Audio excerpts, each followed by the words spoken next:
And if you can't find it, it's at the very bottom. I tried to search her name, I couldn't find it.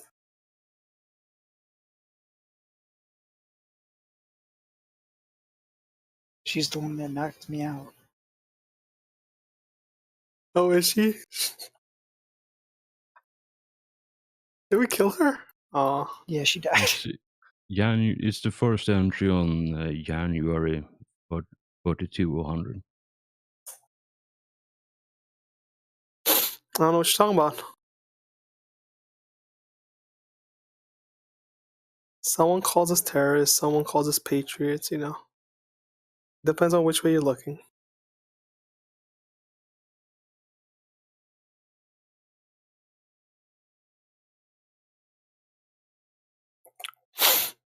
I've been trafficked for getting knocked out by a woman. I mean, it's the second part, second paragraph of the second part of that entry. It's like second sentence, I think. Oh, I remember that. I remember the entry now. I just didn't remember her name. January. Terrorist attack. There it is.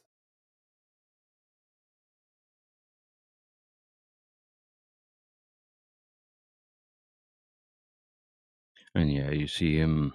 Yeah, as Maxwell walks Oh, I back see to the Yelena. podium. That's kind of.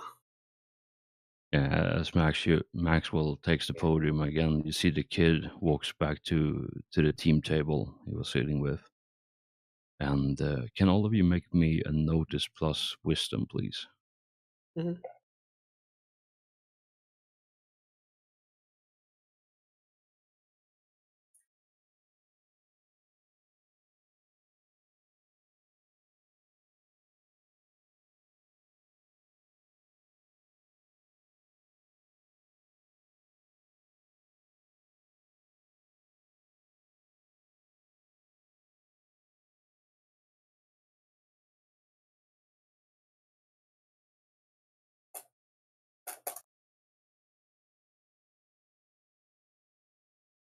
No, I forgot about the +1, but it wouldn't have mattered.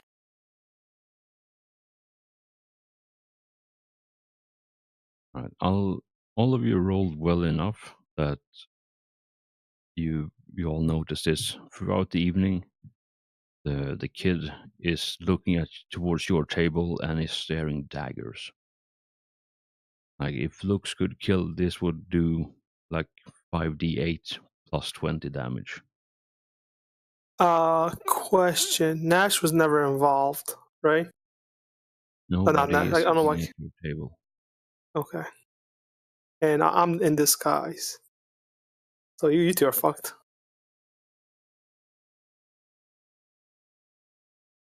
Hey, I'm not the one who killed her. Who killed her, by the way? Do you remember? Probably Val, honestly. You know what? Probably me. Because I killed someone else. Then she's the one who knocked me out. So she died after I got knocked out. Well, I know I killed someone before her. I don't know if I killed someone. I blame Ben. It's always Ben's fault.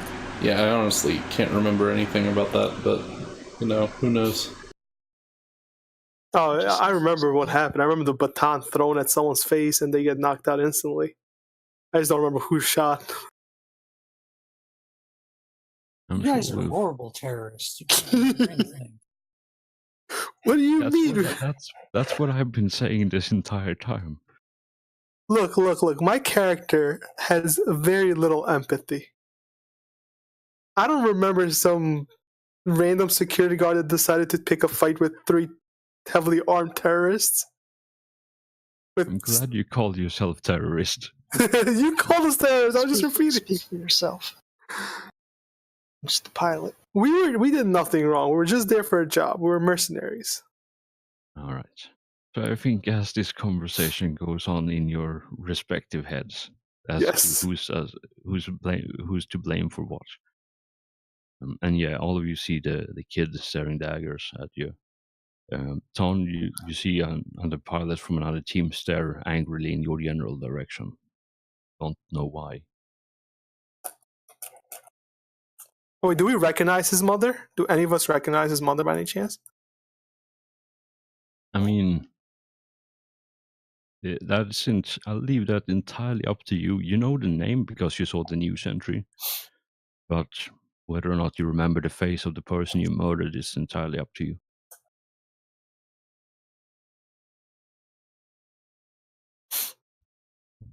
But yeah, as Maxwell stands there for a moment and let the like somber energy ebb out, and he says, "Now that we have the prices out of the way, I think there is only two more things to do tonight. And first of all, we feast, and then there's gonna be some music." No drugs. Disappointed. Not my kind I of party. mean, he doesn't say that, but there might be some drugs involved. There's always some drugs involved. And yeah, as he's talking, you see behind him on the stage there is a couple of musicians walks out from the side of the stage and starts setting up. And they after he finish, and he I think Maxwell goes on to after he says that while the musicians come out and set up their stuff, he goes into a lengthy tirade, I suppose, thanking all the sponsors for making the tournament possible. So he rattles off maybe 20 or 30 companies, that only someone who has a deep interest in mech warrior tournaments would actually know or even care about. But Cavalier Arms get the special thank you because they're providing free weaponry for everyone who won tonight and everyone who got a pole position or podium position.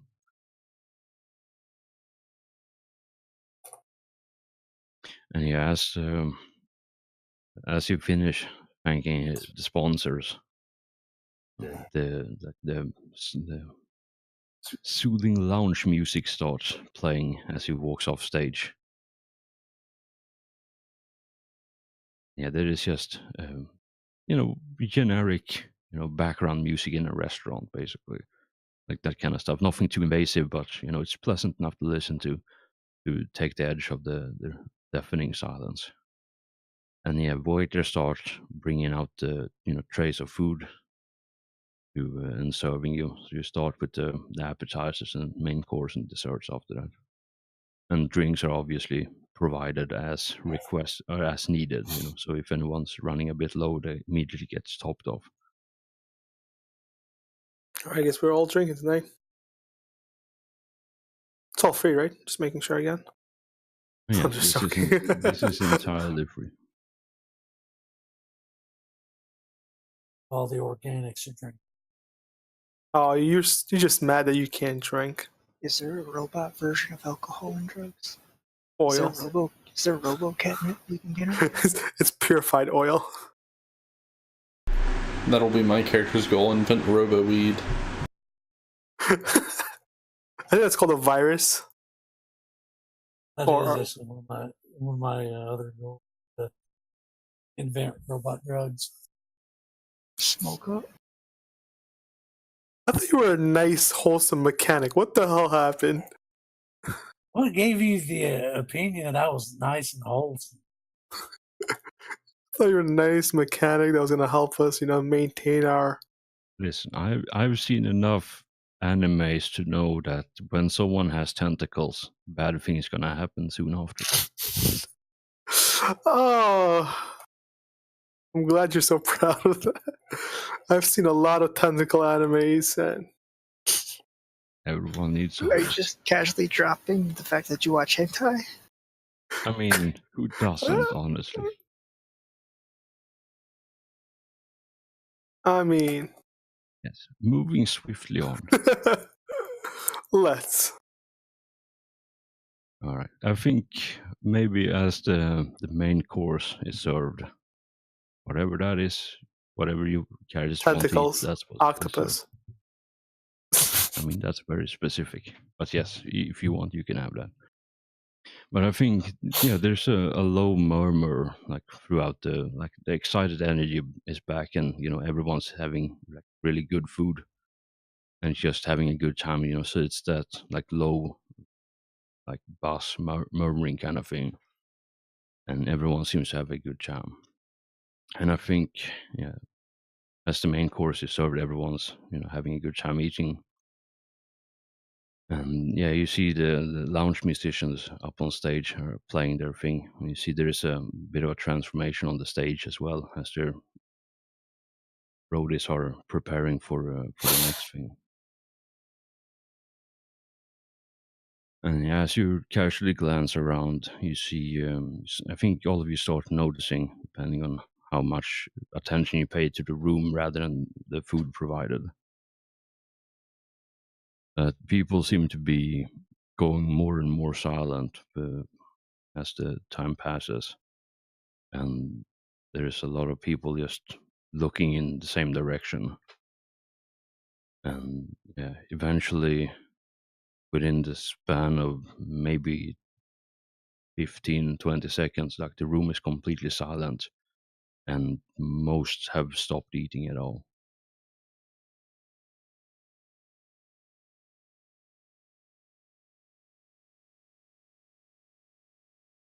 And I think Which way are they looking? looking towards the exit.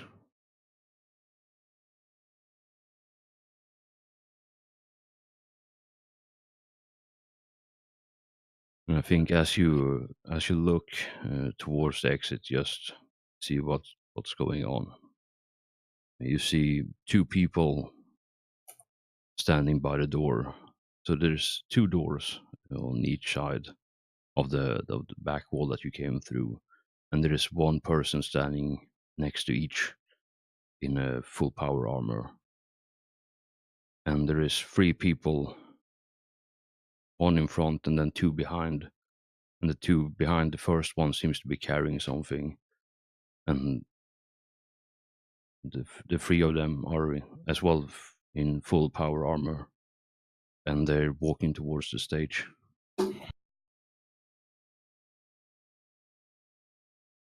And I think so. All of you see this. The power armor itself it's very. First of all, it's matte black, and it has a stencil handprint on the left side of the chest, and it has a two letters underneath the handprint that says KC. Is it as a sigil? Yeah. Did you? Do any of us recognize it? Well, would anyone have any reason to recognize this? I know Ben and Tarn would. Brody probably, it depend, but it would be a difficult role for him. I have honestly no idea if Val would know it or not. Okay. Yeah, if I don't know it, then I mean, I don't know. That's what I was asking, if any of us recognize it.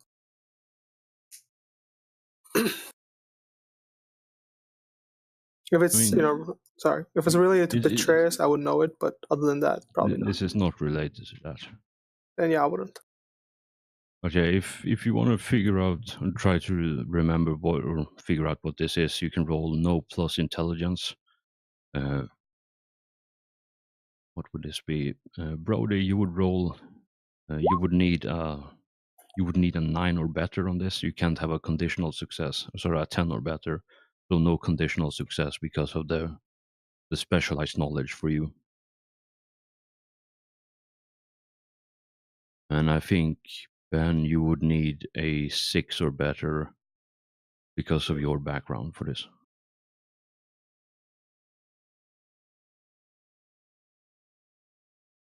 And yeah, I think, as they're walking, one of the waiters, like, people, it's kind of a, what's the word? A deer in headlights kind of situation where everyone is just quiet and staring at the people walking. And there's a waiter, I think maybe 1/3 of the way through the room, who stands in the way and doesn't move, like he's just frozen, confusion and wondering what the hell's going on.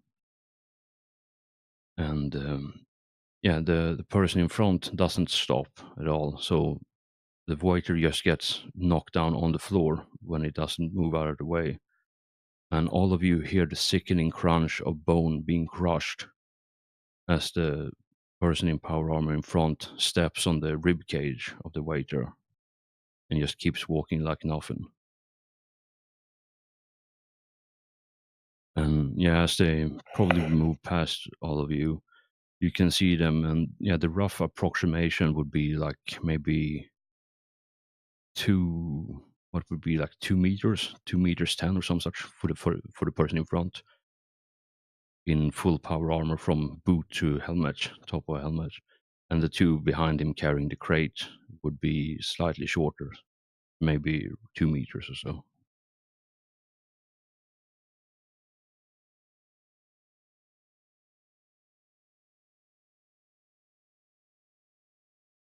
All right, so Tone, I'm not sure you are familiar with these, though it would make sense if you were, considering your background.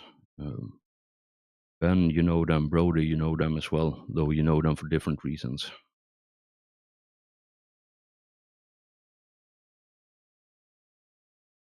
Let's see if I can find my notes.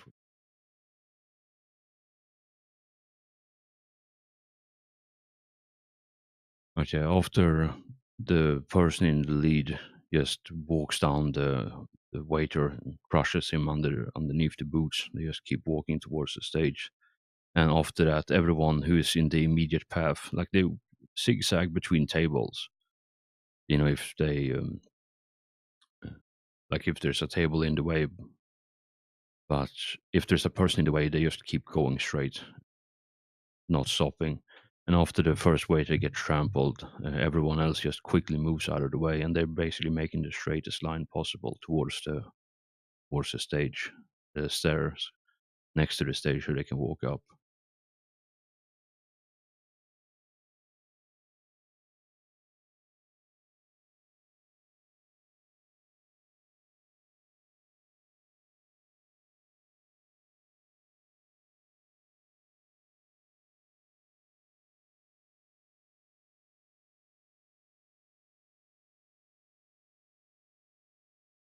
And you know this insignia to be the Caradon's Crusader. This is a small-scale mercenary operation, and they are on par.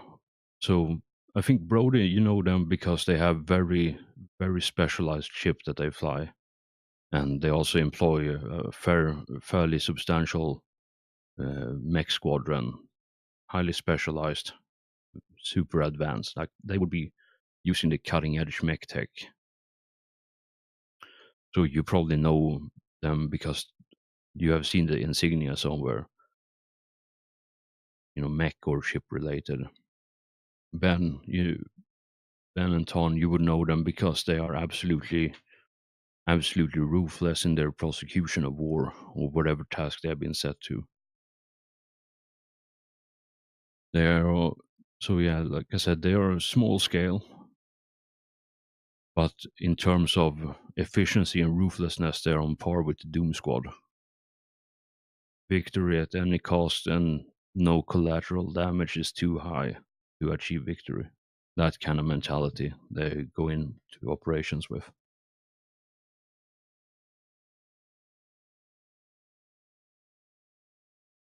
All right, so do I get the I get the impression they're heading towards the stage, and I don't know if I have to make a roll for this to know, but is there anything you know, profoundly unusual? Like, do I see like do I see them? Does it look like everyone is about to be locked in the room or anything like that, or is this all I see at the moment? So glancing around, and because you have that the foci of yours, so you are paying extra attention when something out of the usual happens, and you don't get a sense that's going to be the case. But what is unusual about this is the fact that there are 5 extremely heavily armored individuals and armored individuals in this room, basically breaking every single weapon and armor law on the planet wearing this kind of equipment. Like you can get away with having a handgun on this planet and maybe personalized like street armor, but this type of armor is reserved for basically government, military, and spec ops only. Like no private contractor would be allowed to carry this stuff in public.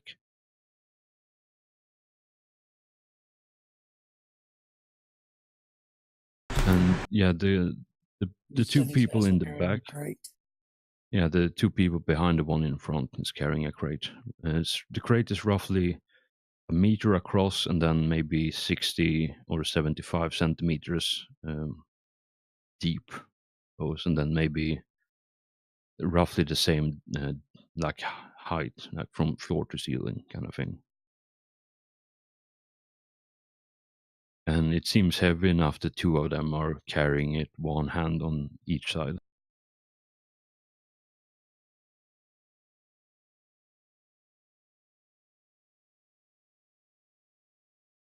But yeah, Ben, you don't get the looking back to the two people in the back. They don't stand in the doorway.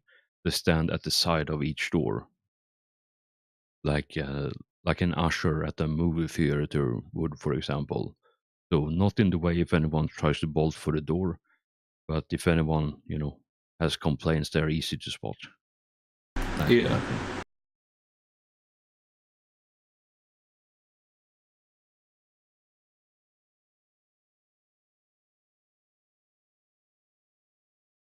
All right. So yeah, the three people in front, they reach the stage, and yeah, they walk up the small stairs,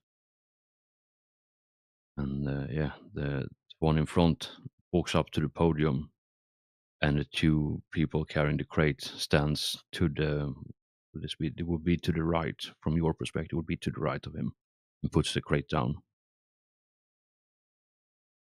And the crate is slightly in front of the podium, and there is also a spotlight that shines on the podium and the crate itself. And all the lights dim. Uh, you still have like functioning light in here. Just everything is shining brightly on the stage right now, so you can see it. And the figure, yeah. So what I so this figure in front, who is standing at the podium, on the left brace on his armor, he has a blocky extrusion with two barrels coming out of like where the top of the hand would be, ending just before the knuckles hand, two cylinders coming out of it.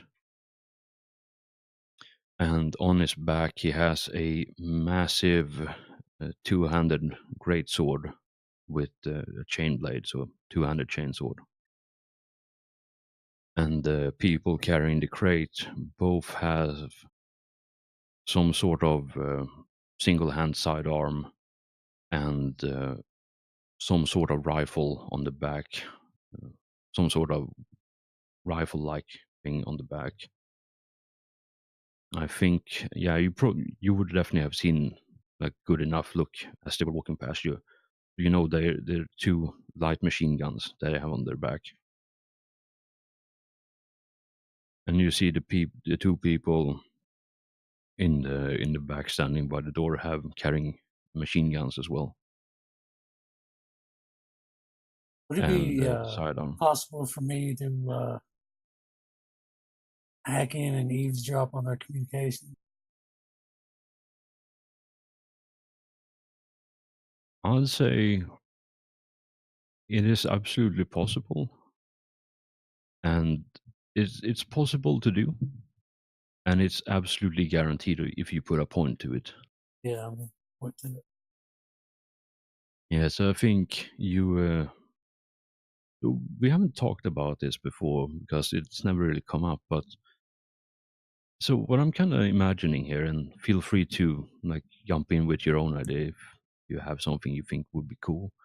But I think just like some people would be able to shift their perception in, let's say, Shadowrun, so they have the normal vision that we all see, and then they can either switch into AR vision, where they see like the artificial reality with the, all the extra layers and bits and bobs, that they have in AR, or the astral vision, where they can see all the like the magic stuff.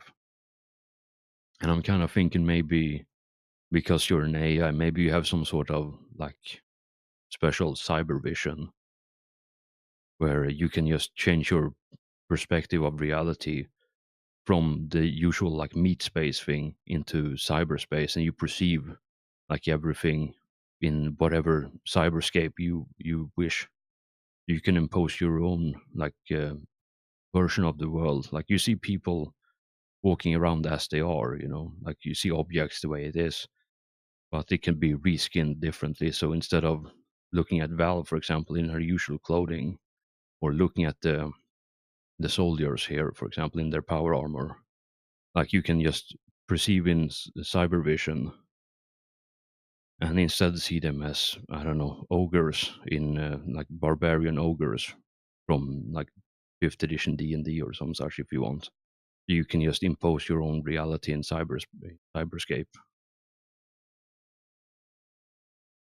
And you also see like all the wireless connections, like as burst of binary comes flying all over. So if you want, you can just reach out with your mind in when perceiving in cyberspace, and just grab the nodes and the packets of code flying.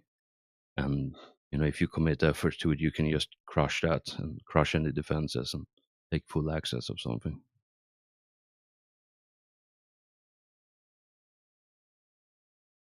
Yeah, I like that description.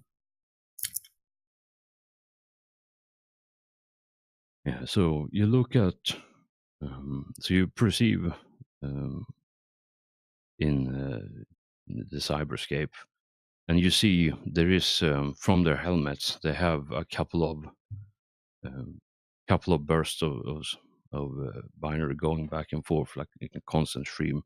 And if you want, you can just reach out and grab the camera, or sorry, the comms feed. If you want, you put a point to it, you get out to access. Otherwise, you would have to roll for it. Yeah, I'll put a point to it. All right. Yeah, you have, so when you put a point to it, you have full access to it. And what languages do you speak? English and binary. They are communicating over comms in a language you don't know. But Can't he if just you download like Rosetta Stone and instantly know languages though? Yeah, just Rosetta Stone the languages. How does a robot not know everything? I mean, that's an excellent question, but it didn't say anything about AIs knowing all the languages Yeah. in the book. It didn't say they didn't know all the languages either. Exactly. True, but there is a foci that allows anyone to know all the major languages.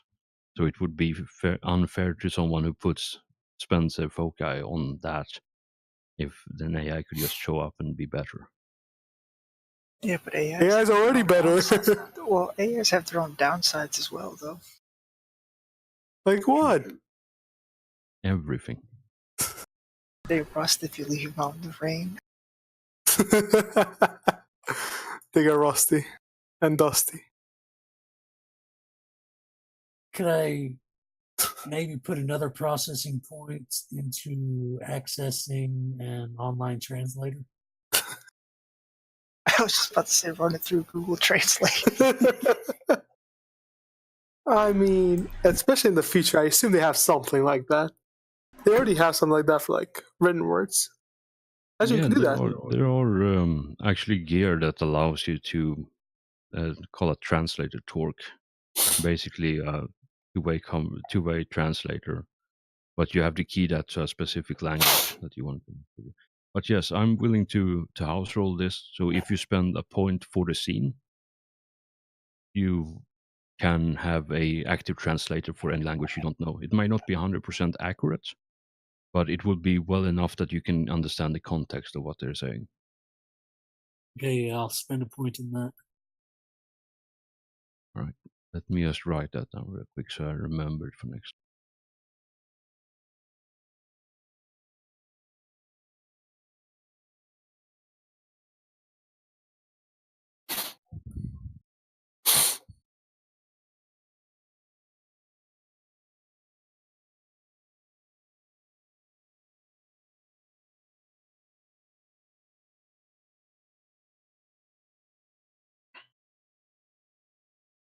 All right. So after this scene ends, you get that processing point back. So it's a temporary loss right now.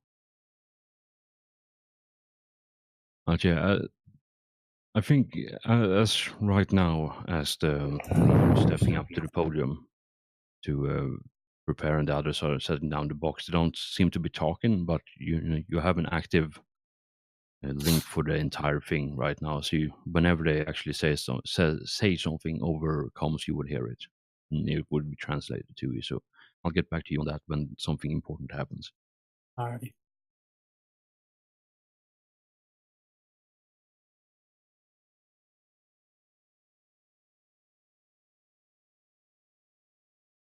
All right.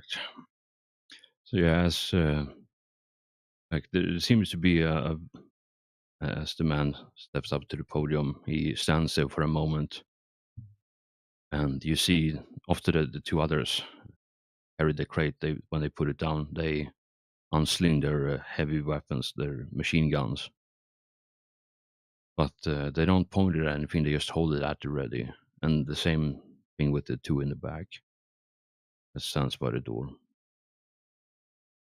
And after a moment, the man at the podium looks around, like slowly moves his head back and forth, taking in the room.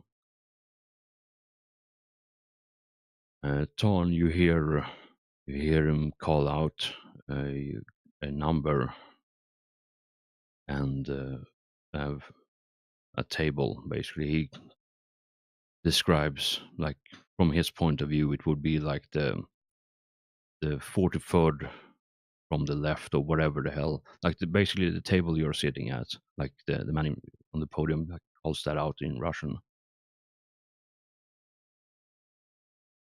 And yeah, as you hear that, like you see the four others, they start looking towards your direction more intently, while also like scanning the rest of the room, but they seem to be paying more attention to you or your table rather.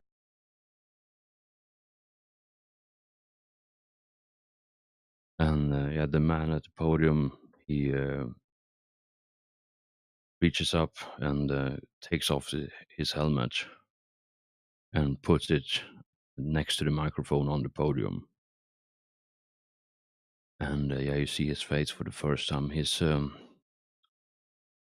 would be very much like a square jaw face kind of thing.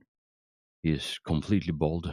On top, he has black eyebrows, and his skin color is unnaturally white, like naturally pale for a healthy person. So you probably have some medical conditions. Albinism. I mean, who knows? I mean, he could just spend all his time in the suit. Maybe true. But yeah, and I think the behind him on the large projection screen, like the camera from like the third tier balcony, zoom in on his face, and you see like his face close up, uncomfortably close up, and you see his eyes are like he doesn't have any whites in his eyes, no pupil. It's just a sphere of black covering his eyes. Yeah, like I said, he's completely bald, unnaturally pale, and his face kind of looks like if someone tried to drag his face through a wood chipper, but got bored halfway through the process and instead threw him out in hard vacuum. So it's very like extremely scarred and melted, puckered. Like it's an absolute mess, and probably a horrific accident happened to his face. No wonder he wears a helmet. Pretty much, yeah. Like it's the kind of face you would scare small children with when they don't go to bed early. And yeah, after he takes off his helmet, he again stands for a moment and looks, and you see on his left ear, you see there's a metal plate covering it, and there is some sort of scarring on his cheek following the jaw on the left side of his face. And he says to in the microphone, so all of you can hear it, like as clear as he was standing next to you.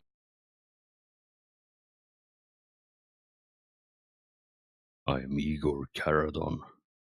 I have come for one thing. I have a mission. And nothing will stop us from carrying that out. And yeah, behind him as he's talking, the projection changed again from his face to three very familiar pictures. And he says, I have been tasked by the Ophelian government to bring these terrorists back to court. And yeah, you see Brody's, Ben's, and Val's face behind him on the big projection. And yeah, as the screen splits in two, you have the pictures on one side, and on the other, there is a list of crimes they're suspected for. And he says,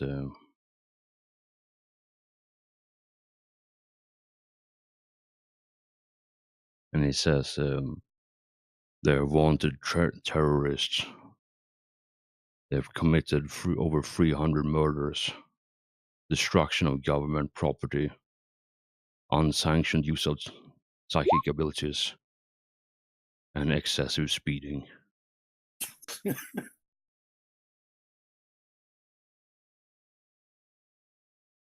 is very simple. You will either bring them to me, or they will surrender themselves willingly. Or this planet will suffer for housing terrorists and enemies to the Ophelian state.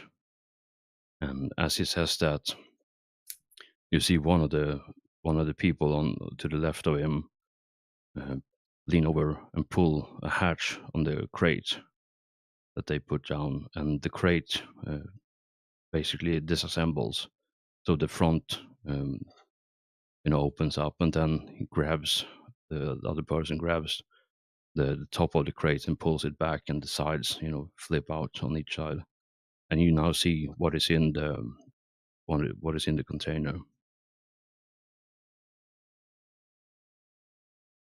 And it's roughly Fuck, I was muted this whole time. Sorry. yes. Well, I keep saying shit, and then I saw Brody type, and I'm like, you know me well, Brody. So I wanted to say before all this happened, as our pictures showed up, I wanted to go to the group and just whisper, "Are you guys ready to bounce, or do you want to just listen to this?" Because I'm ready to teleport us out of here. I'm gonna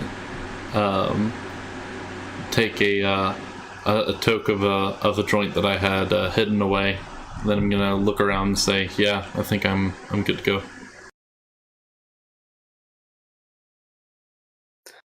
Yeah. Can I teleport everyone back on near our ship, not on it? Why not on it?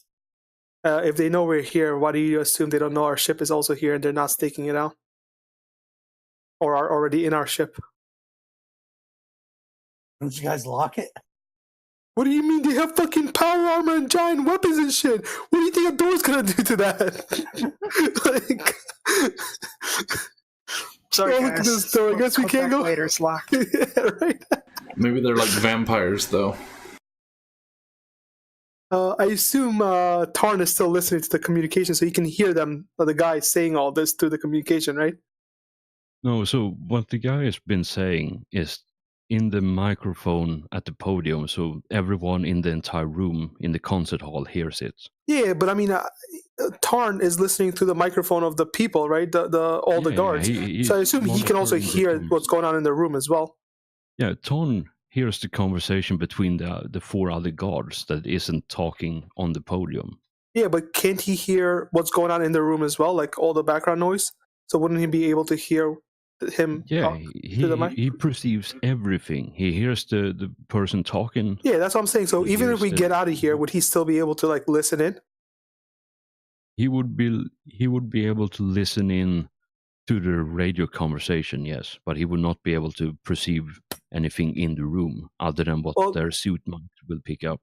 Yeah, that's what I was asking. If their suit mics would pick up him talk, like I assume he's talking loud enough that the suit mics might be able to hear. You know, I'm not sure how it works. That's why, because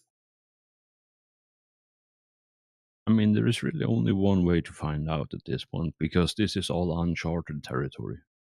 So expect a cameo appearance by Nathan Drake soon enough. All right, Brendan, teleport out of here.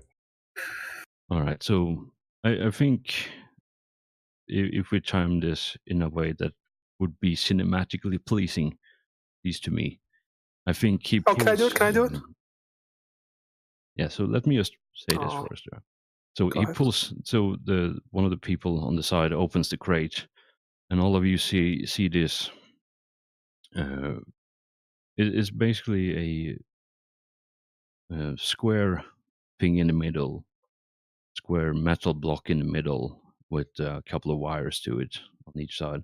And then on each side there is a hexagonal protrusion, or on the left and right side of it, that ends in a hexagonal, or sorry, an octagon, a glass octagon filled with what looks to be viscous green liquid, about half full. And then there is a timer that starts as the crate opens, counting down from 10 minutes. And as the crate, as the countdown start ticking, he starts talking again. And if you want, you can teleport right then and there. All right. Before I teleport, I have a question. Do we give a shit about this planet?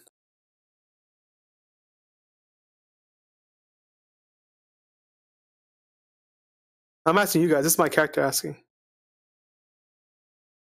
Guys, do we care about this planet? I don't want it to be blown up because, that would be a difficult thing to sell people on in the future. I mean, we didn't do it.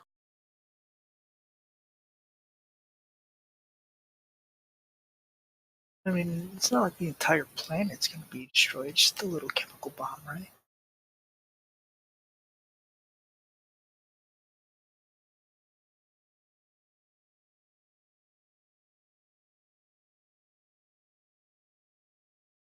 Do we recognize the weapon? That is an excellent question.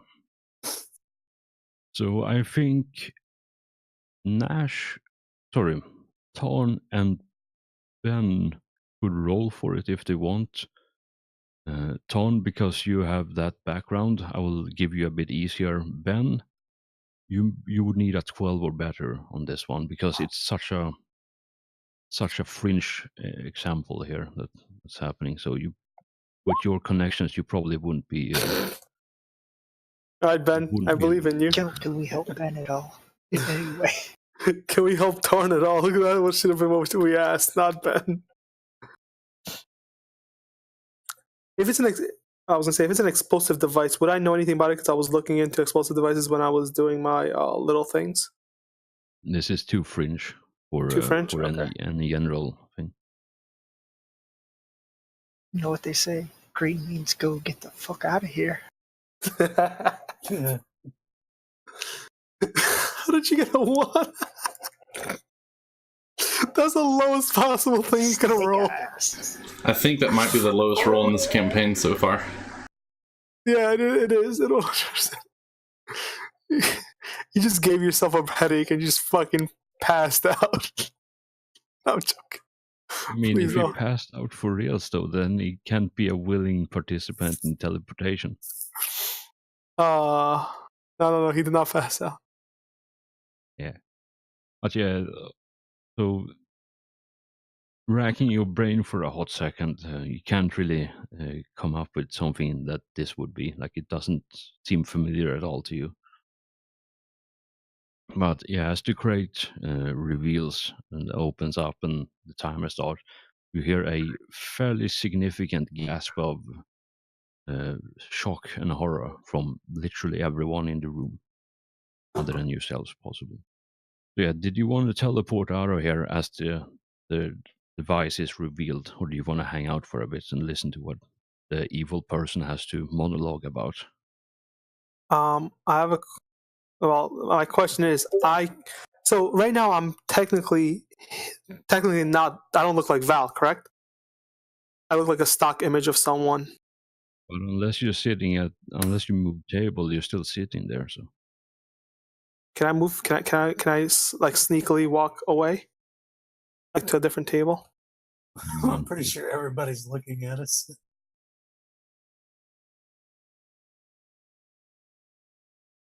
I mean, you could walk away, but people have seen your stock image uh, sitting by the table and then get up and start walking to a different table. So,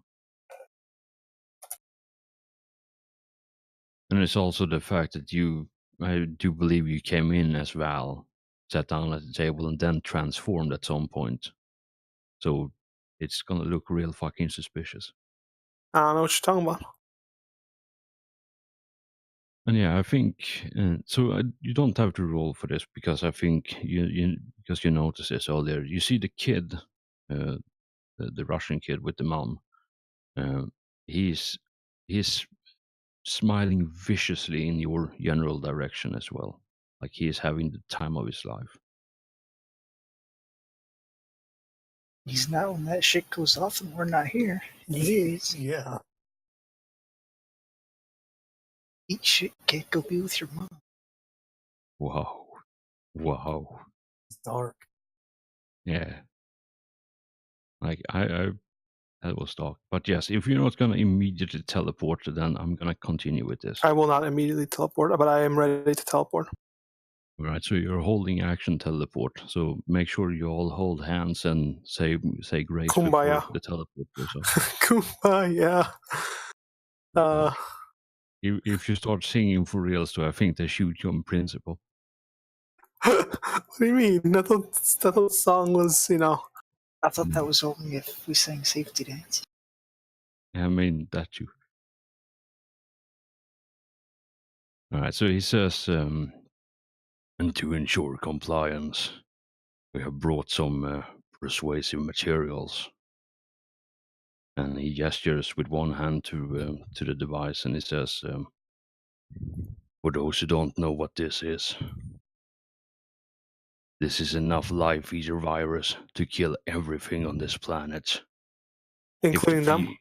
If the free terrorist doesn't surrender themselves within 10 minutes to us, willingly or dead, then we will all die.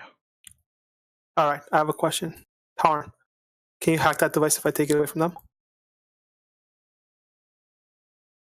And the timer is ticking, so it's 9:40 right now, so it's continuously ticking down as you're having this conversation.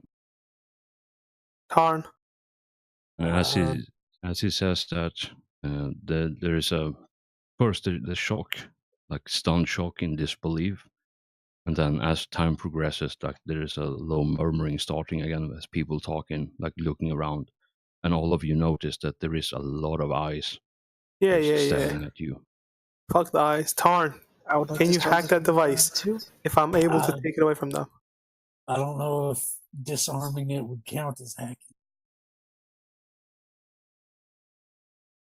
No, why not?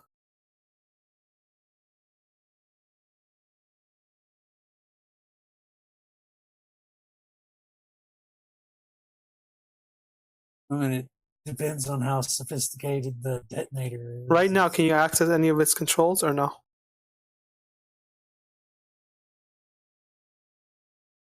Can Tarn try and like access the control panel for that? Do I see any wireless signals coming from it? Maybe the bomb is Yeah. hooked up with an Alexa and we can voice activate it. Smart. Alexa, turn off. Does anybody here have Alexa and it's on speakers? And then the other guy's like, Alexa, turn on. And then we're like, Alexa, turn off. Alexa, add 10 minutes. So I think roll notice with intelligence, please, as you're perceiving in cyberspace again. See if you can find the threads that bind.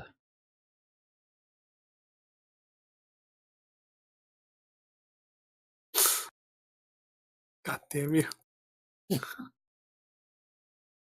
So I don't think you failed because you were just bad at perceiving things. I think you failed because it doesn't seem to be anything wireless about it. Everything seems, just by looking at it, both perceiving in cyberspace and also in like meat space, it seems to be self-contained.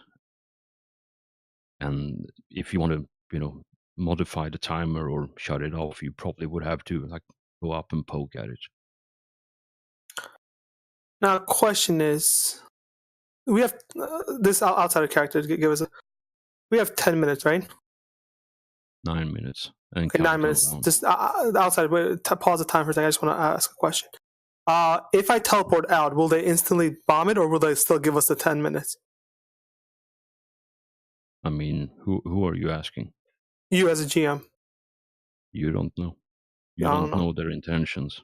But if the people at the table who know their reputation, they could probably give you some idea of what kind of crazy individuals you're having to deal with right now, other than yourselves, of course. Yeah, other than ourselves. Can't we just teleport back to the ship? Be on I the got ship this, and be guys. safe? I got this. Can I try this? Just Ready? leave? Can I personally? How quickly can I teleport in and out of places? Well, it depends on what you're trying to do. I want to just teleport to my. I want to teleport to my what's it called? To my room and teleport back quickly. Pick something up and teleport back quickly. So each turn is 6 seconds. So you use your main action to teleport away. Mm-hmm. They do something, you take another 6 seconds, teleport back to the place again, and they do something, and then it's your turn again. So they will be able to react to you teleporting. And if they see you pop out and then pop back in, they might just shoot us. Also remember, they did said either alive or dead, that you should be brought before them.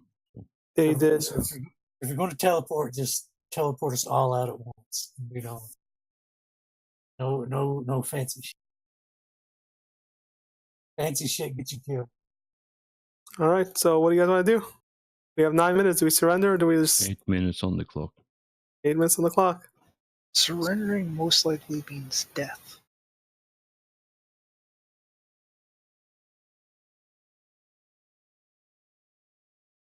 All right. I got this. Do you guys mind if I try something, or okay? Well, I mean, if we bug out, there's a chance they'll just deactivate the bomb because we're no longer here. And again, there's a chance they won't. I'll But just being mercenaries, killing everybody here on this whole fucking planet when we're not, would severely hurt their reputation. How quickly does this virus spread? That you don't know, because none of you have any. I'll tell you what, if you can make a no plus intelligence at 12 or better, I will any of us? give you the information you seek. Yes, any of you. Because now that he mentioned what it is, maybe you can like drag some All right, guys. fragment of memory. Oh, notice? Notice or no? No. No plus intelligence. RNG perfect score now. Fuck. Tarn, you gotta look this shit up. You also have the How do re-roll I and concern the myself with plot. biological viruses? They don't affect me. That Oh, is literally true. He's the only one on this planet who will not die.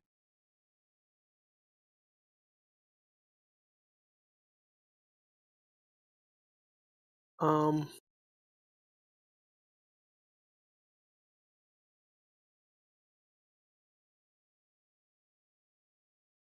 Any more re-rolls, or are we good with this?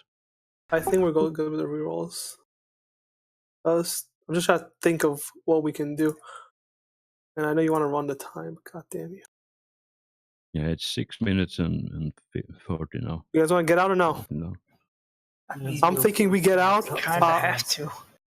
I'm thinking we get out. I come back. Maybe wait. Why? Why would time I off. go back? I might be able to metamorph 2 other people into thing. I just don't know if we can. As you're discussing this at the table, there is an increasing pitch in the murmur around you, and people are starting to looking. Half of them seems to be looking freaked out. What the hell's going on? And the other half seem to be contemplating murder at this point, as the timer keeps ticking down to 6 minutes. Are we leaving? Yes or no? That's good. Yes. Yes. All right, Yeah, I'll we should teleport leave. everybody out. How many times do we have to say yes? I'm sorry. I was trying to do shit. I was trying to fancy shit. All right. Fancy gets killed. Yeah, but you know this. All right, teleport near the ship. Do we see anybody? All right, so everyone grabs hands, and you teleport all of them to where do you teleport? Fairly close to the ship, somewhere in like a shade or something, so we don't get caught. That really doesn't tell me much. So let me describe the area you're in first, or the area around the ship, and then you can make an informed decision after that. So you have the hangar bay where your ship is, which is a fairly sizable area. So it's probably like 20 meters wiggle room around the ship, plus an underground section where you can go. So when the ship does a vertical takeoff, the people, the ground crew doesn't All right, get easy. Teleport on top of the ship. On top of the ship. On top of the ship. All right. Well, cool. You teleport on top of the ship. All of you are standing there.